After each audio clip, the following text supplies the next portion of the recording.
So this morning I was already set up to film something else while doing my daily reading, and I was tagged in a Twitter thread by my good friend Godfoe Universe, and he tagged me and who else? John Warpower. He tagged us both in this Twitter thread, and he makes some pretty profound points. So instead of typing all this out, I figured I'd just make a quick video on it. So he's talking about the scene in Batman v Superman Dawn of Justice Ultimate Edition where Superman is led into a trap where Lex bombs the hearing for the Committee on Superman.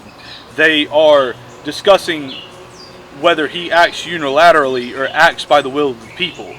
There's quite a profound line written by Chris Terrio in the scene where Senator Finch looks at Superman and says, "We act by the consent of the governed, sir." And that's just a great line because it really showcases the complexity of Superman's acts of heroism. You know, it's not all straightforward. The right thing to do isn't the same to everybody. But he's saying that in this first tweet here, he's questioning if Superman should act on instinct or due process, which is the whole culmination of the central argument, must there be a Superman? Should he act by his own will or by our own? Earlier in the film, Kahina Ziri says that he answers to no one, not even, I think, to God. However, Superman showing up at the hearing shows that he is willing to cooperate. He is willing to be a part of our collective identity because he grew up and lived a human experience in Kansas. He is a part of our collective identity. However, the people don't know that because all they see is the Superman. He goes on to tweet about how it forces us to realize that what God does, and should he act with or without will, for we don't know what is best. When Superman waits for due process for democratic decision, evil men won't wait to act and people will suffer. That's a great point, because this endless empathy, this endless morality will not save you. You can be as moral as you want, you can be the most upstanding person in the world. However, those who do not share your morality will trample upon you if you do nothing. I mentioned this in my interview with Coffee Comics that, you know, just because you're so good that you won't shoot somebody that will shoot you is still going to shoot you. So, this is the question. Must there be a Superman? Does he wait to act, or does he just act by what he thinks is right? But at that point, who is he serving? Is he serving the will of the people, or is he serving himself? So Godfoe goes on to mention that the modern world believes it can drown power in bureaucracy, yet there are forces that act unilaterally against that order. That is a result of us living in the field of time where everything acts as equal and opposite forces, whether it's up, down, left, right, on, off, day, night. I can go on all day. So,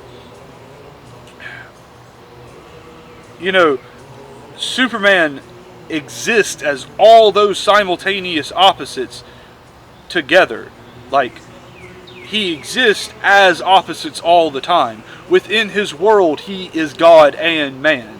He is human and alien. He suffers the affliction of these attributes at all times.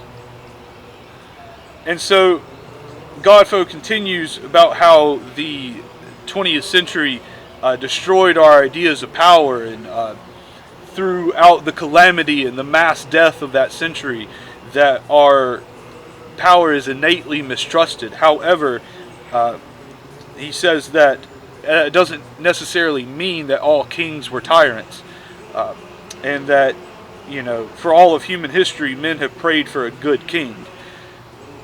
Yes, and I talk about this in my interview with Coffee Comics, is that the king, what the king represents is the zenith of the will of the people. He is the foremost representative for the collective identity of his constituents, of his subjects. And when a king more nobly, more efficiently, and more competently represents the will of his own people, represents the identity of his own kingdom, then the more benevolent with his power he is, the more good with his power he is, and the more happy the kingdom is, because they feel represented by a man who can rise above and wield power. That is what Superman does for us in American mythology. He is the foremost representative of the people.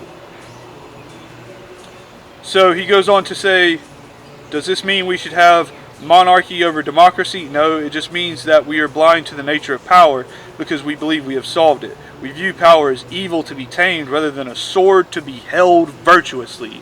And that is such a beautiful way of putting it. That's why I tell you on my channel to take up your sword. Power must be wielded virtuously. For so much evil to exist in the world, power must be... There must be an alternative to that power. Someone must stand against it. If your morality prevents you from taking up your sword and defending your defending your land and becoming a threshold guardian of your culture, then evil men will destroy it all. They will facilitate invasions. They will bomb capitals. There is no limit to what they will do, because they have no nobility to honor the sacrifices made from heroes past. So Godfoe then goes on to say about Senator Finch that in her final moment, we have to wonder if Senator Finch wishes God, in parentheses Superman, would have acted despite her in order to save her. So what he's saying there, I butchered the reading of it a little bit, but you'll see it on screen. First off, Superman is in parentheses next to God because he is the supreme deity of his world. He is the all-powerful. He's the almighty of DC Comics, of American mythology. And so, when Senator Finch meets death, when Lex disguised his vile intentions as noble deeds, Senator Finch realizes it too late. She's about to die. So, does she want Superman to wait and act by the will of the people, or act by his own accord and spring into action? There wouldn't have been much he could do there, but it's the central question of the movie. Are you, as a United States Senator, comfortable saying to a grieving parent that Superman could have saved your child, but on principle, we did not want him to act? And so she says, we're not saying he shouldn't act. He shouldn't act unilaterally. And then the conversation goes, well, what are we talking about here? What is he supposed to do? Someone has to wield power in a virtuous manner, or else Doomsday is ensured.